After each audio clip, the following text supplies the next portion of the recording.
Good morning.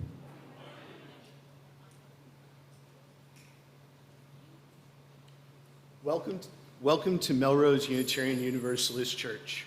Our service today is called the Ark of Compassion. My name is Eric Lambiaso, and I'm chair of the worship committee. My pronouns are he, his, and I'm serving as your worship host today while Reverend Suzanne is on medical leave. For all announcements of upcoming church events and activities, please check your midweek update. Leading our service today is our Reverend Anita Farber Robertson, who many of you will remember served as our interim minister during our last ministerial search. Reverend Anita's career is, as many of you know, extensive and full of accomplishments and highlights. In addition to serving as our interim minister and ministered to many congregations since 1999, Reverend Anita has also taught at Andover Newton Theological School, where she designed a course in interim ministry. She has also authored a book titled Learning While Leading, Increasing Your Effectiveness in Ministry, as well as countless published essays and various topics on ministry. Reverend Anita, it's an honor and a privilege to have you with us here today. There's lots of this going on in the background.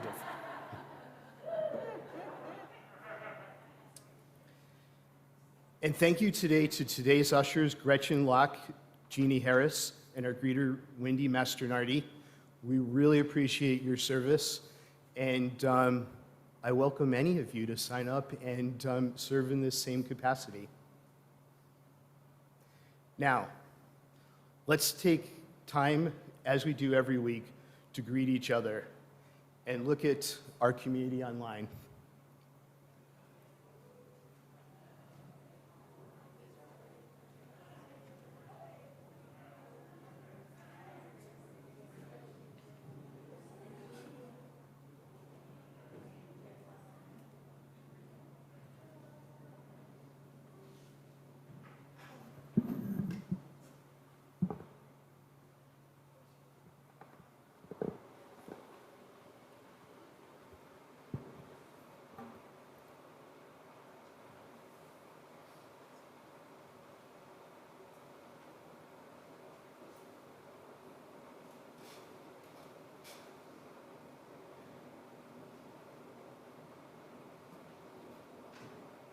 Good morning.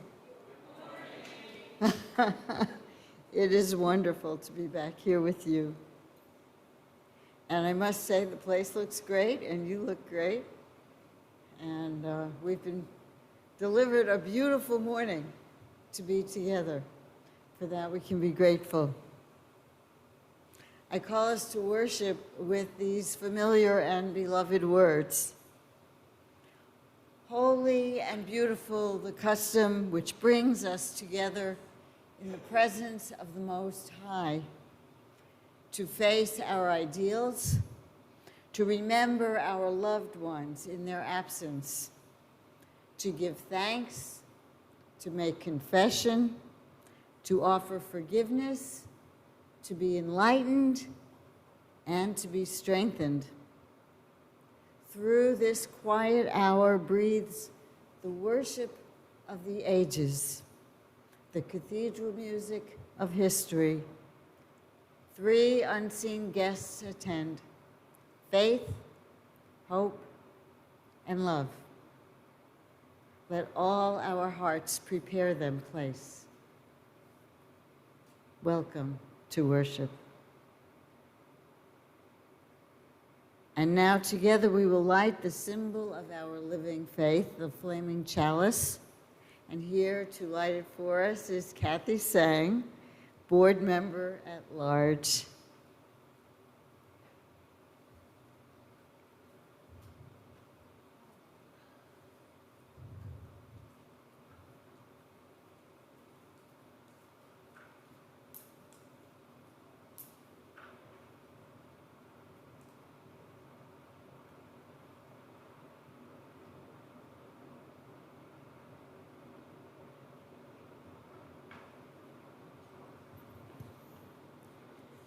And now join me in body or in spirit by rising and setting the words of our covenant, which you can see on the screen. Love is the doctrine of this church. The quest for truth is its sacrament, and service is its prayer. To dwell together in peace, to seek knowledge in freedom, to serve humankind in fellowship, to the end that all souls shall grow into harmony with the divine. This is our great covenant, one with another and with our God.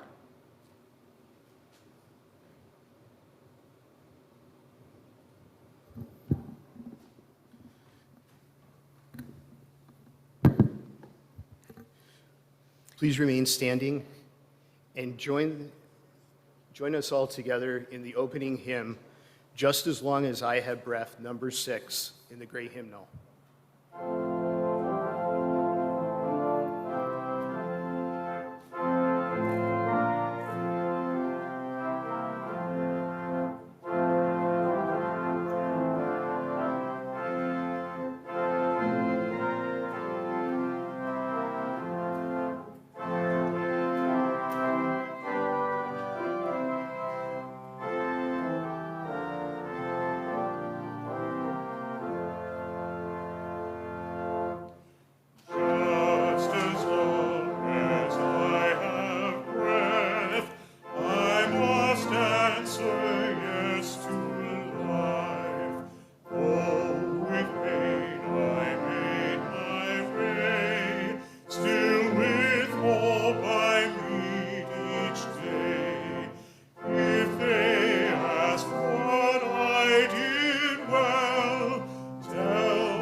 You may be seated, and I invite the children to gather around me.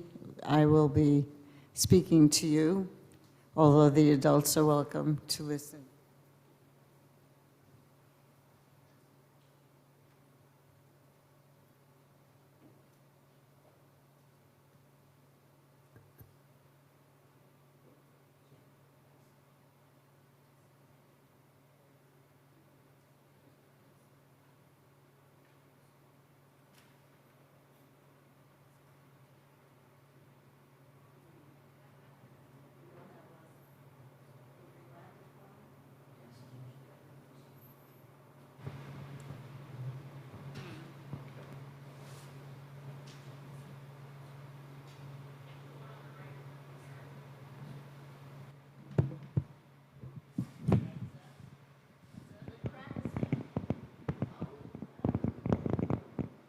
Thank you, Eric, and thank you whoever called that out. Well, hi, kids, I don't think you know me because I was here a while ago when you were either not here or very small. But I'm Reverend Anita, and what I want to do is play a spiritual game. It's an exercise, so it's going to involve standing up. .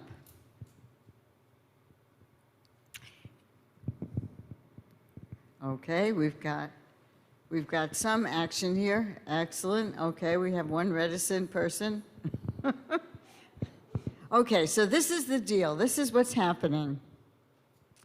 Somehow, mysteriously, I was given an invisible and imaginary quiver.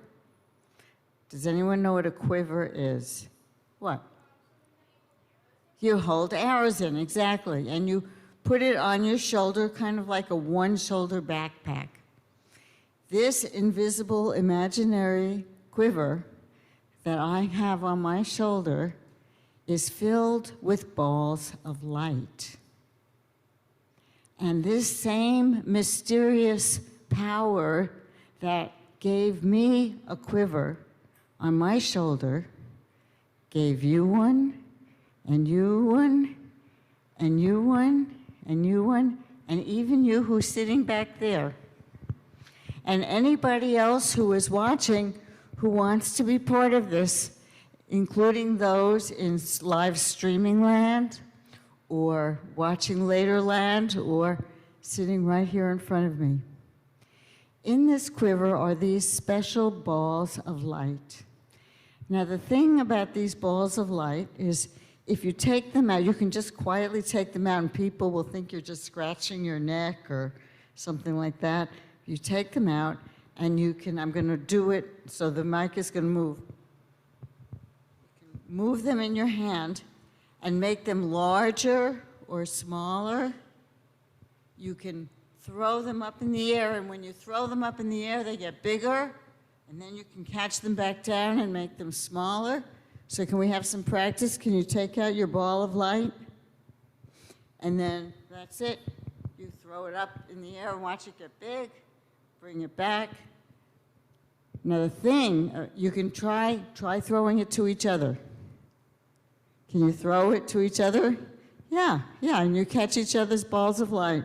Great. Okay, we've got everybody. You want to throw one to me? Okay, and I'll throw it to you. The thing about these balls of light is that when you throw them over someone, it makes them glow. It makes them glow. It makes them feel good inside.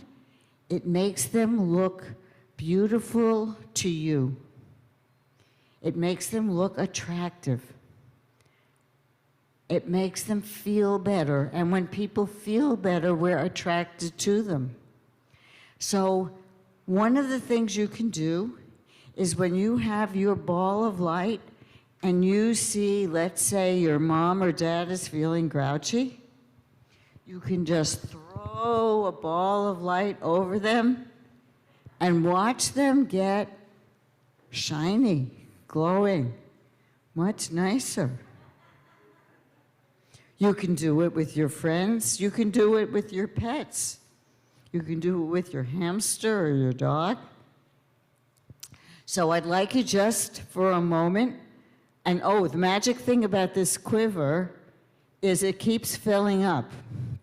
So when you keep taking balls out and covering people with light, you never run out. It just replaces, that's right. So it never runs out. So I'd like you to just go up and down the aisle and throw some balls of light on some people and watch them get shiny and glowing as the light just goes right over them, goes over them. Okay, so we have extra lighted people now. And everybody is feeling healthier and happier. And what I want you to do when you go down to your RE classes, and then when you go out for the rest of the day, I want you to practice covering people with balls of light so that they look happier and more pleasant to you, and you can maybe feel a little better about them. Even people you were not feeling very good about, somebody who is annoying you even. You can just throw a ball of light over them and watch it drip over them and watch them start to shine. So I give you that charge to go practicing the rest of the day. And now you're free to go to your classes.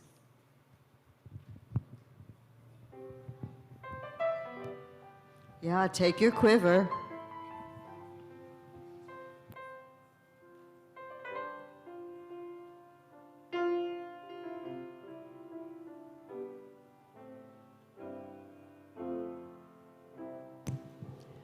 I ordered a quiver for every one of you.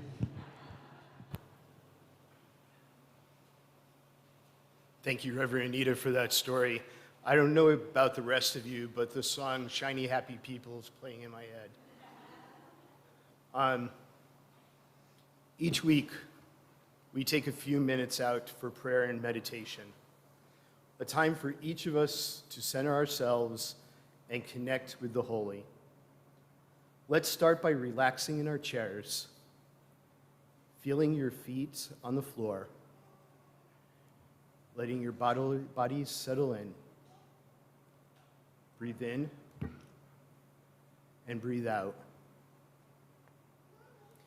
In this meditation time, first we'll join together in our centering song.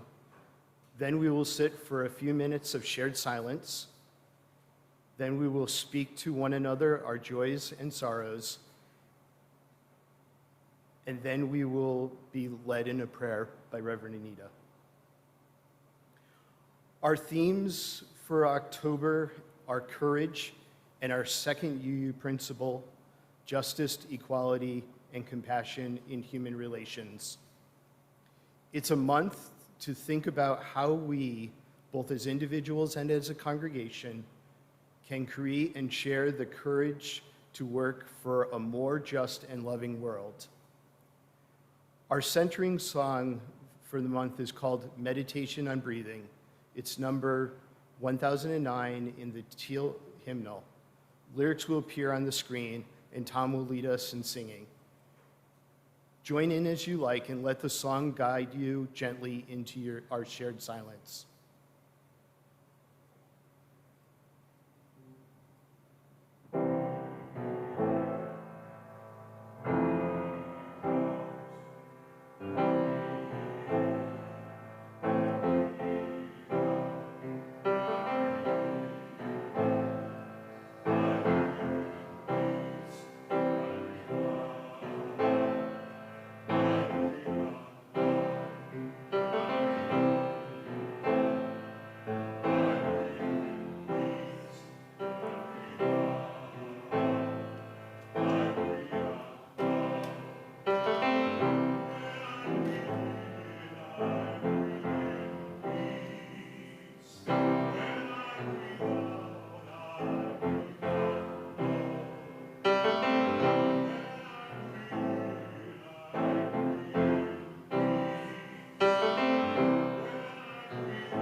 Every Sunday, we share with one another the joys and sorrows of our lives, our personal milestones.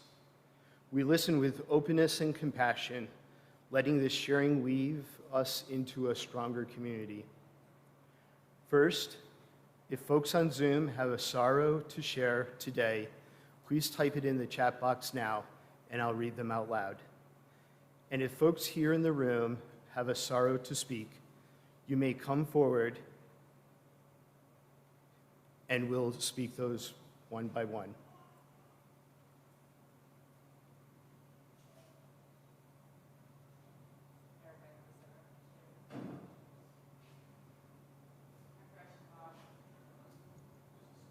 Why I turned it off. There we go. I'm Gretchen Locke. This is a candle of remembrance for my sister-in-law, Cindy Pittenger, my brother Gary's wife. She died of cancer in September, and we went for a memorial service for her this past weekend in Indiana. She was just an amazing, amazing woman, and we will miss her all so much. So please, in particular, keep my brother and her 3 children in your hearts.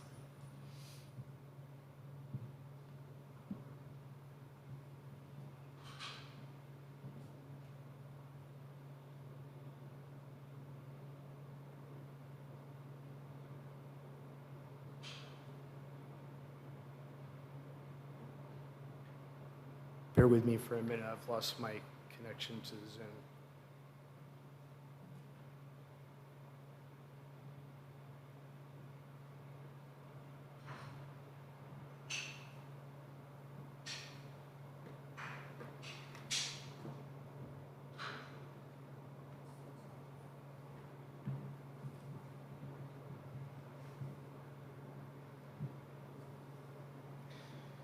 We do have a couple of sorrows to share online. From Carol, Viola. For my mom, today marks 3 years since her loss. We lost her. We miss her every day. And a candle of concern from Lisa W. A candle of concern that the National Kidney Registry and John's transplant team can find a good living donor match for him very soon.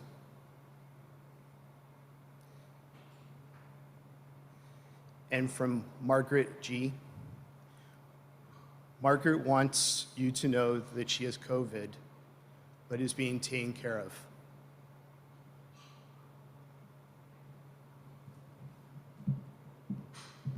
This is a candle of concern from my mom, who had a stroke 2 weeks ago, and she's been in the hospital and now rehab since then. Thankfully, her mind is still intact and she's still herself, but there's a long road to go to get her more physically able to care for herself.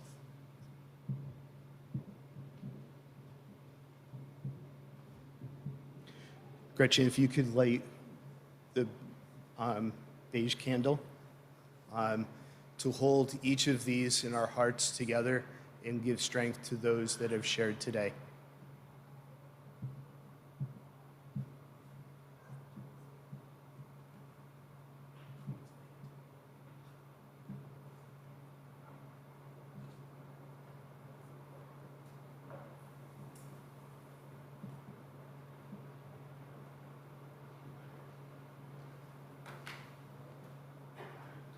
Why we have many backups. Yeah.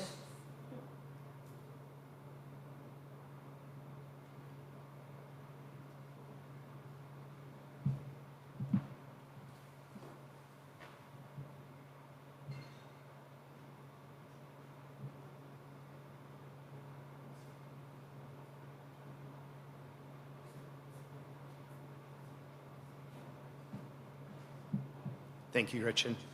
And if you have a joy to share today, please come and line up to the side. And if you have a joy online, please type it in the chat box and I'll read it out loud.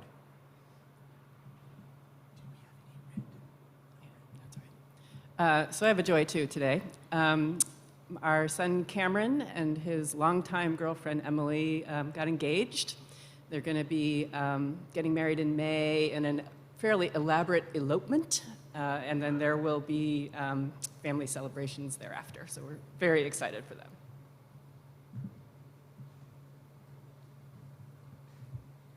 I have three joys, and I realize they're somewhat related. First of all, I'm just filled with such joy all week, anticipating Reverend Anita being in the house with us again. So thank you for being here. I want to thank Josh and the anti-racism team. I think the service you did last week was just so meaningful, so well thought out, and I know I've carried it with me all week as well. So thank you to everyone. And lastly, I want to thank everyone who's been helping with the next steps process by stepping up and having interviews with our consultant, Liz Coit. She's done about 40 right now, and we have another 40 people signed up in the coming weeks. So I urge you to look at the midweek update if you haven't yet had a conversation with her and you would like to. We're going to offer 2 or 3 group sessions the weekend of November 11th when she's here with us.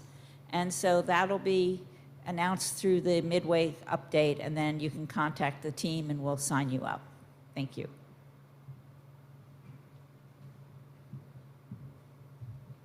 Hi, I'm Mary Beth Griscom. This is a joy and a remembrance for Reverend Anita by way of Beth Yergrau.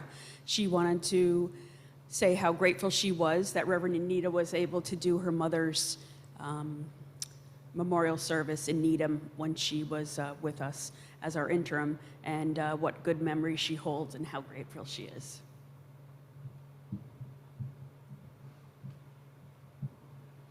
And we do have a couple of joys online. First, from Reverend Suzanne. Feeling good and feeling grateful to all who have helped with worship while I'm out. Looking forward to seeing you all next Sunday. And then from Karen G. For hope and courage for our elected representatives, and to the January 6th committee for having created a historical document for our country. And Gretchen, if you can light the final pink candle. As we hold each of these joys in our heart and celebrate with those who we have spoken them to today, and if there are any that remain in your heart, we celebrate those as well.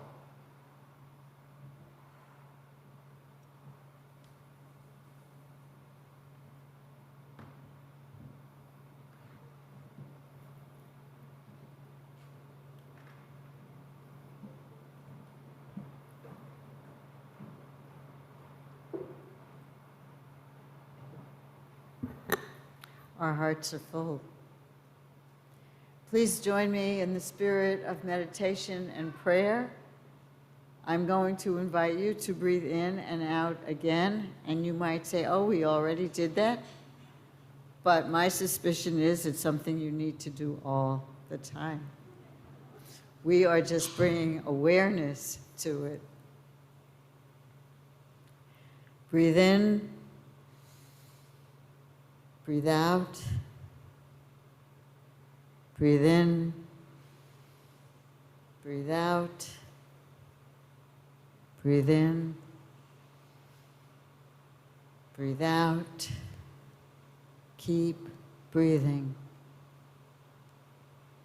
Spirit of life, gracious God, we feel you move in and through our bodies in this gift of breath, which we did not create, for which we did not ask, for which our only response can be of gratitude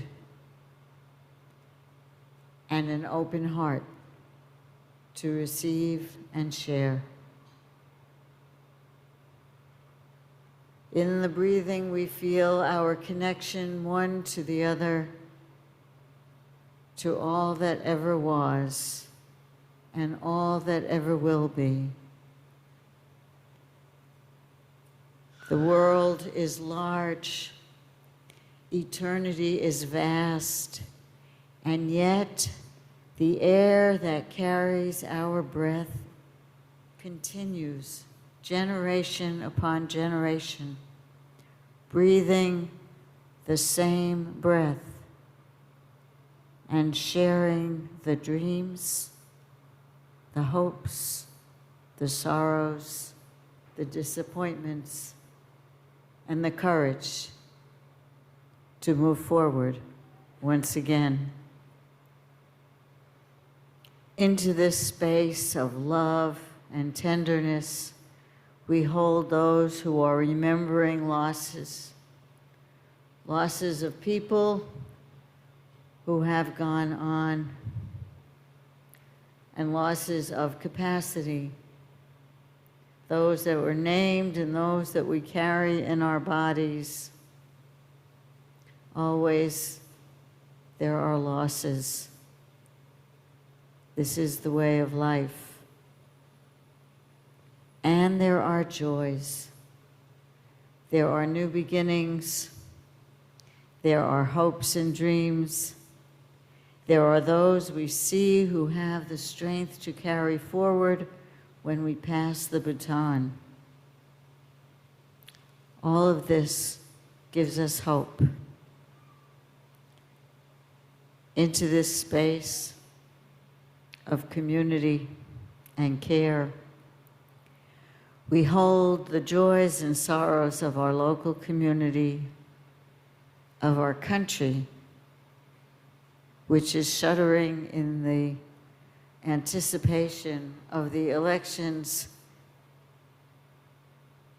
and waiting to learn what forward will look like. Grant us courage.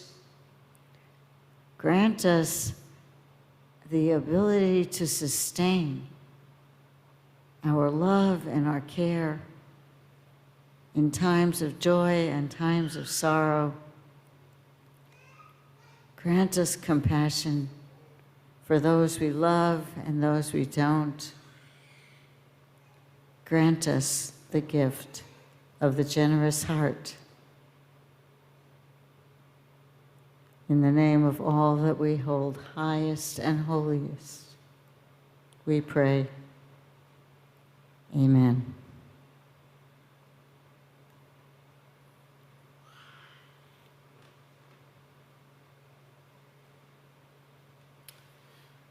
This church is a self-supporting organization funded by your generous annual pledge. You may also contribute to our weekly collection plate, which we split every month with a deserving cause. Folks on Zoom can donate either way using the orange button at the top right corner of our homepage at melroseuu.org. For the month of October, we recognize Indigenous Peoples Day. We will be giving half our collection plate to the Massachusetts Punahou Tribal Council, who are the modern-day descendants of the people who stewarded for many generations this land where our church now sits.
back again.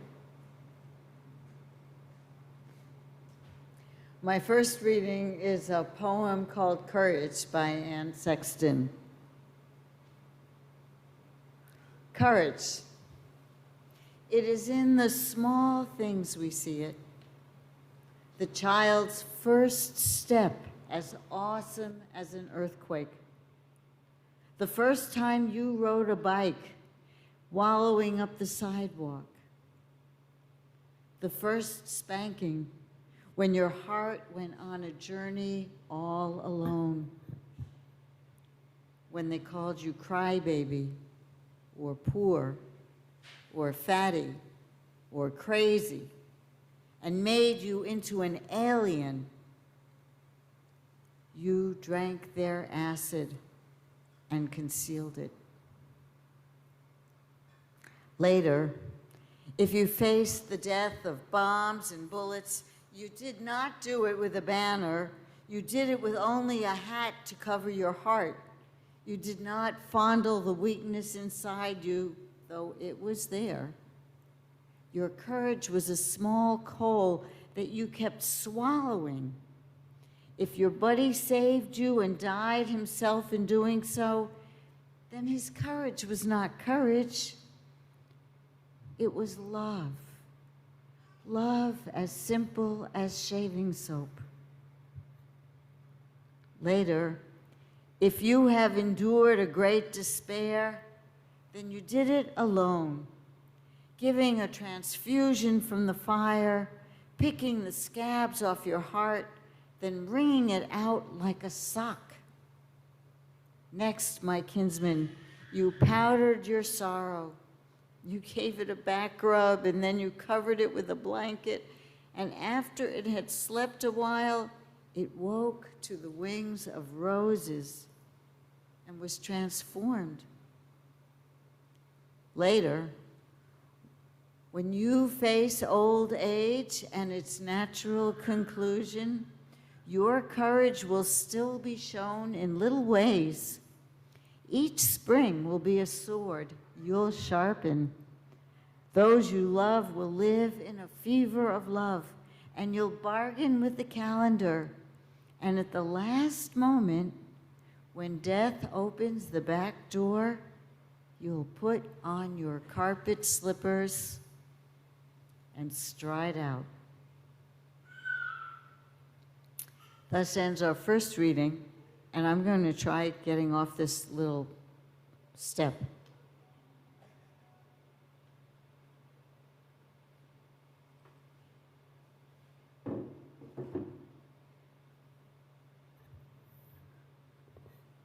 I think this feels a little more comfortable for me. My second reading is a poem by Billy Collins called Another Reason Why I Don't Keep a Gun in the House.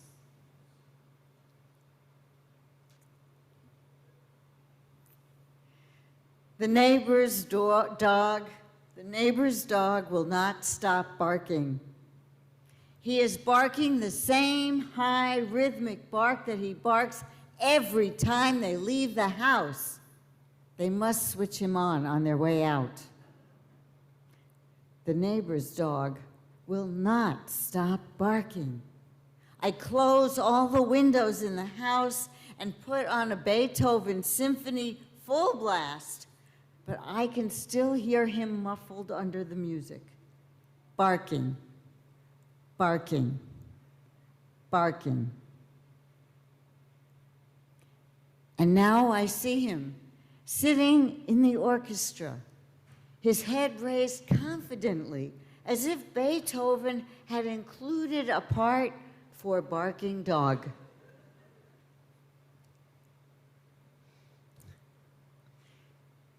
When the record finally ends, he is still barking, sitting there in the oboe section, barking, his eyes fixed on the conductor, who is entreating him with his baton, while the other musicians listen in respectful silence to the famous barking dog solo, that endless coda that first established Beethoven as an innovative genius.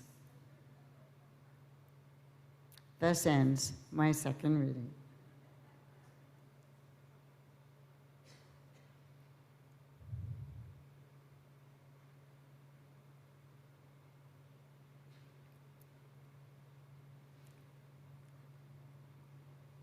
Courage, says Anne Sexton, is in the small things we see it.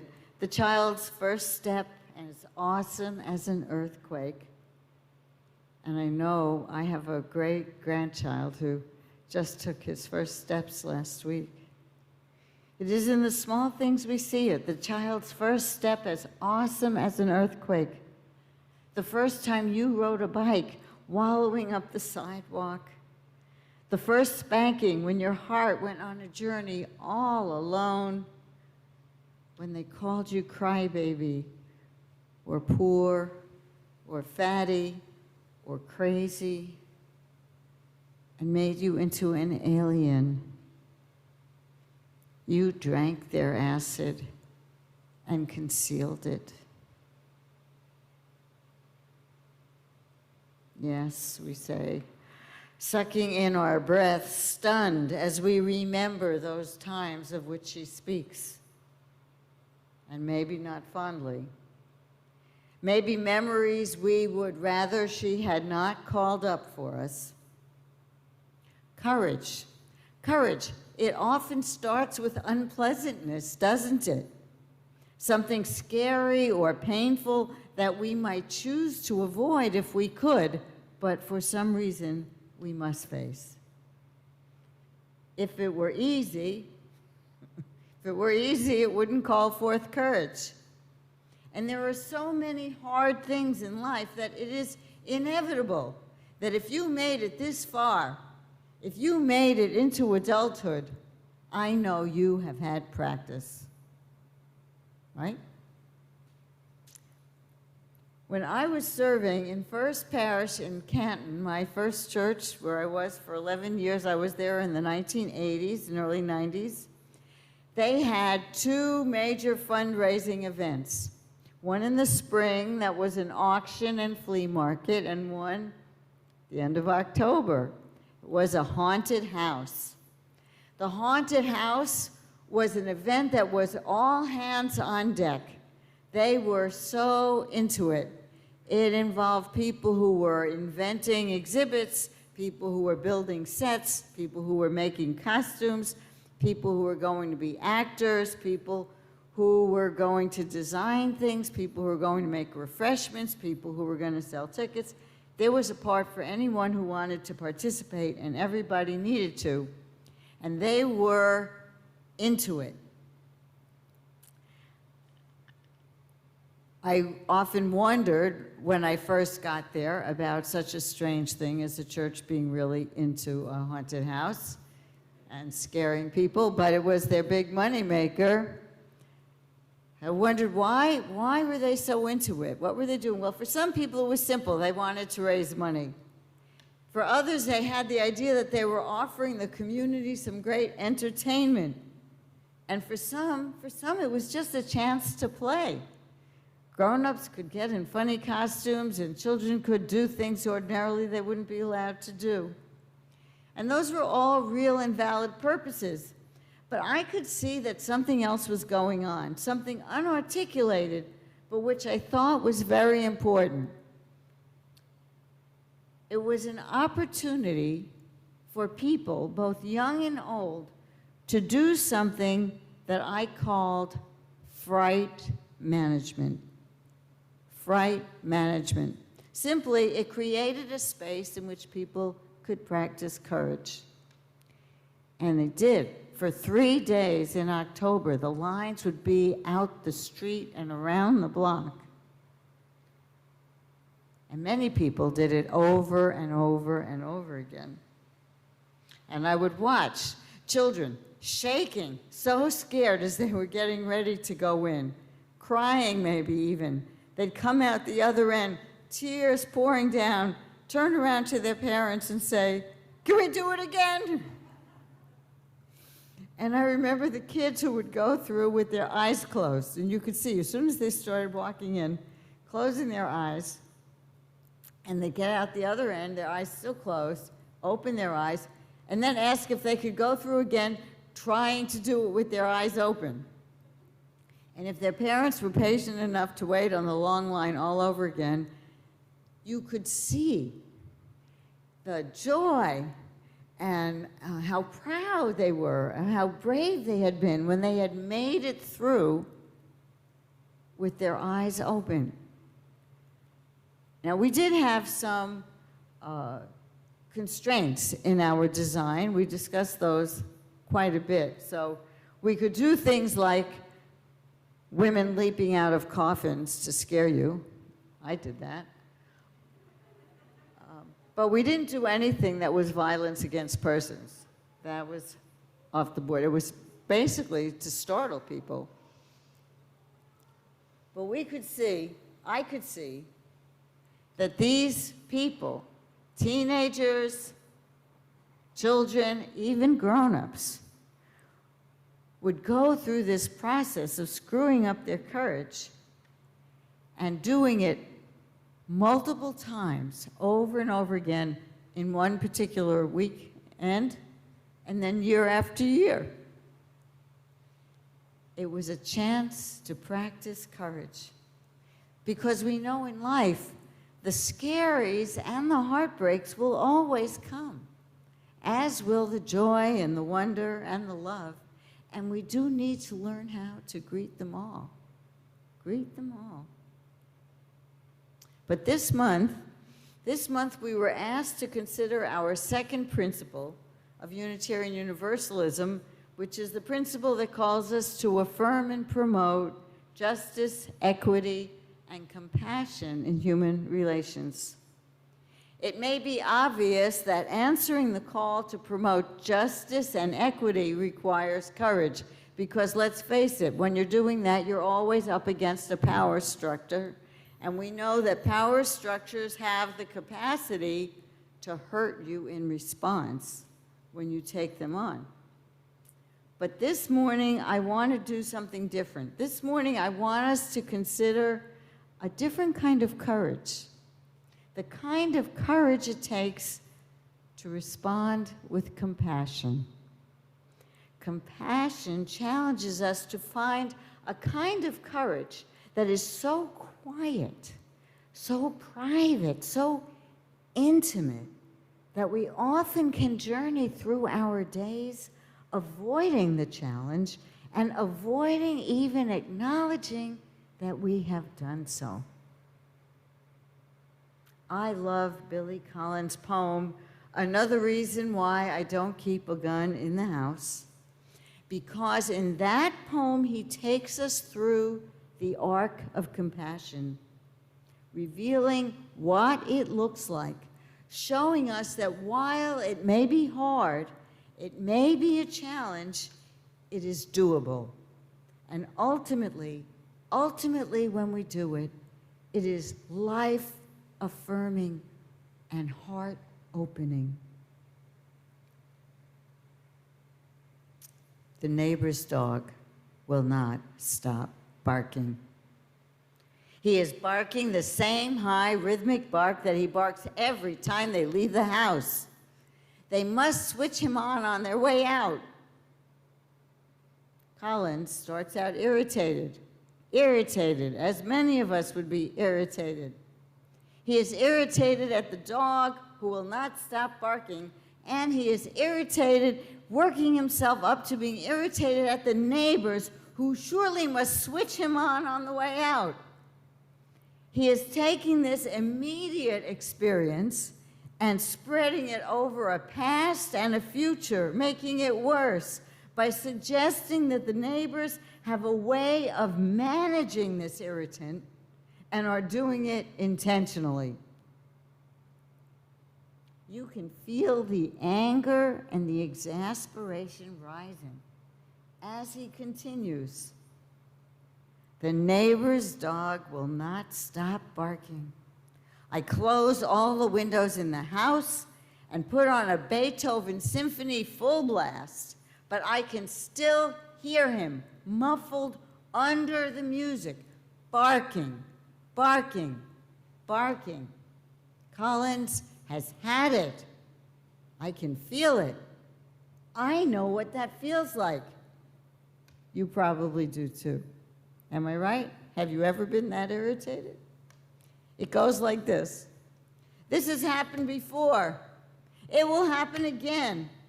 I have done all I can, closed all the windows, and the irritant will not stop.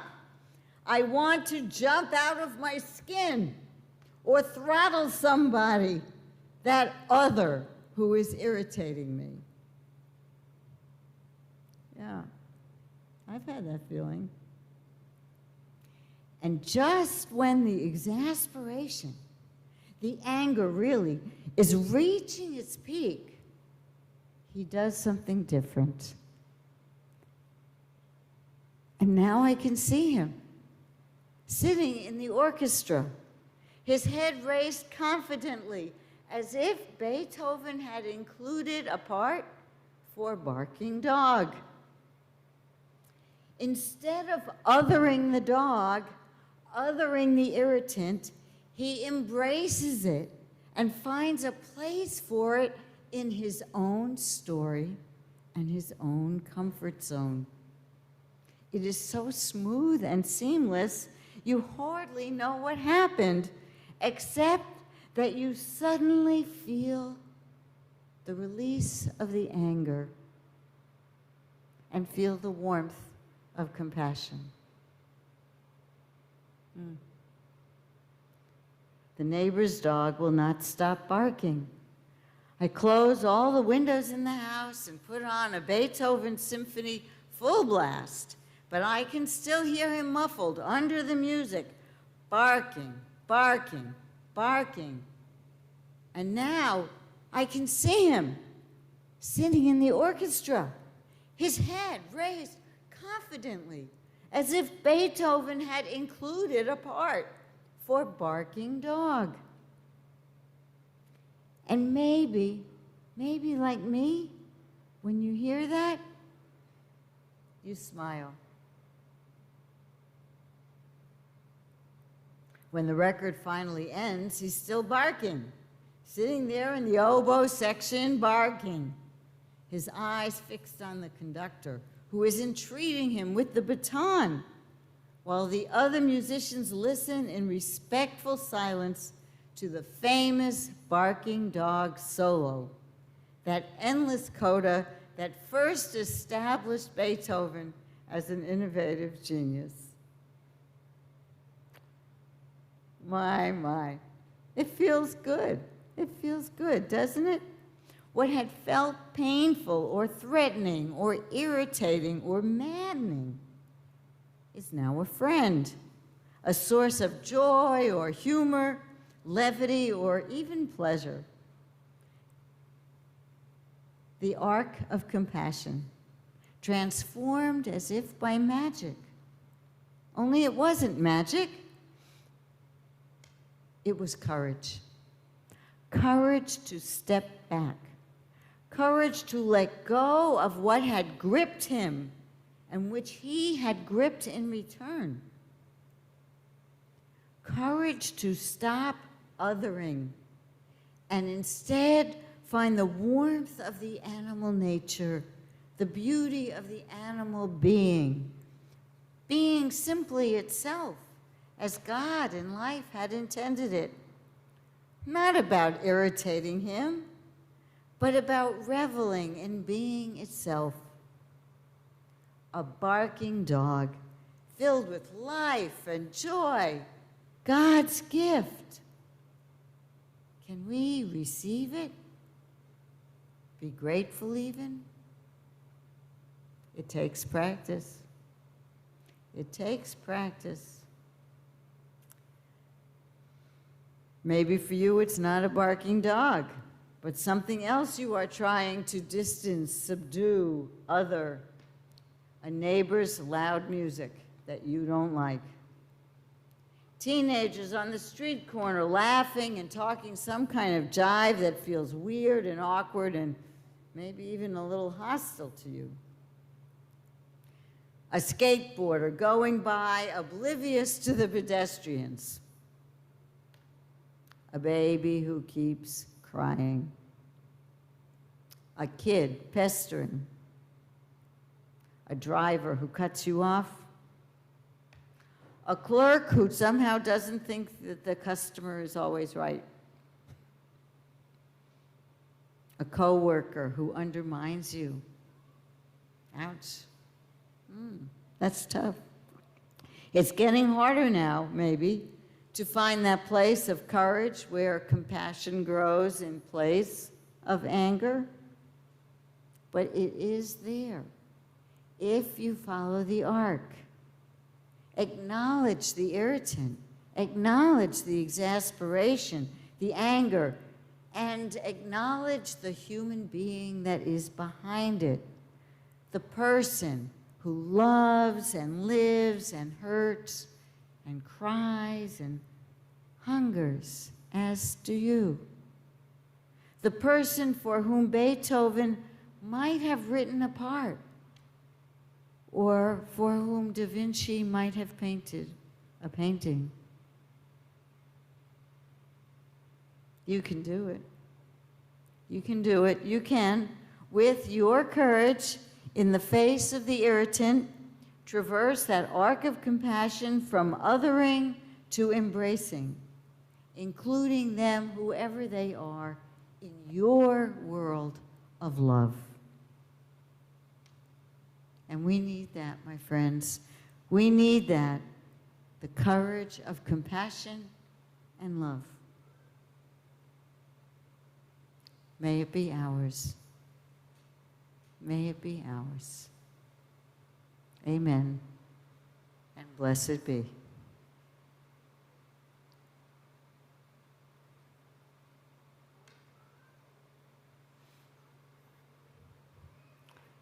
And so I invite you to rise in body or spirit and join me in hymn number 1053 in the Teal hymnal. How could anyone?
Thank you. Please remain standing and join me in the chalice extinguishing words. We extinguish the flame, but not the light of truth, the warmth of community, or the fire of commitment. These we carry in our hearts until we are together again. Amen.